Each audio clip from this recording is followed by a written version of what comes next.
Benoît Martin fait partie de ces nouveaux producteurs. Avant, sur cette parcelle, il cultivait du colza. Il a décidé cette année de planter de la betterave sucrière. J'ai planté 10 hectares de betteraves, ce qui correspond à un peu moins de 5% de la surface de l'exploitation. Si j'ai planté des betteraves, c'est que je fais un pari sur l'avenir, me dire que la betterave va continuer à se développer. Donc c'est pas pour un an que j'ai planté des betteraves et que j'ai investi dans cette culture-là, c'est vraiment pour l'avenir. Avant, on ne cultivait de la betterave que dans le Vexin et sur le plateau du Neubourg. Désormais, on pourra en voir près de Saint-André-de-l'Eure, en Vallée de Seine ou dans l'ouest du département. Il y a donc plus de terres consacrées à la betterave.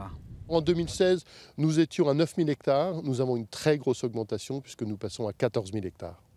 Et en nombre de planteurs, eh bien, les 750 planteurs ont eux-mêmes augmenté leur surface. Et nous avons environ 150 nouveaux planteurs parmi des agriculteurs qui n'avaient jamais fait de betterave avant. Plus de parcelles, plus de producteurs pour répondre à une nouvelle logique économique. Les quotas de sucre ont été supprimés en Europe.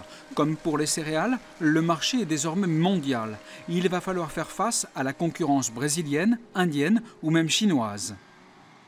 Nous avions un prix minimum garanti de la betterave. Donc quand on semait, on savait quel prix nous serions payés au minimum. Là, non. Nous avons une grille d'équivalence qui nous permet de connaître le prix de la betterave en fonction du prix du sucre vendu, mais on ne le saura que dans 18 mois, lorsque tout le sucre sera vendu.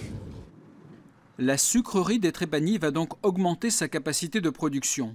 Mais parce que les machines ne peuvent pas tourner plus vite, elles vont tourner plus longtemps. Dans l'Eure, la durée de la campagne passe à plus de 130 jours. Elle s'achèvera le 26 janvier. Elle n'aura jamais été aussi longue. Dans ce nouveau paysage, une bonne nouvelle, cette année la récolte sera d'un bon niveau avec des rendements supérieurs à la moyenne de ces 5 dernières années.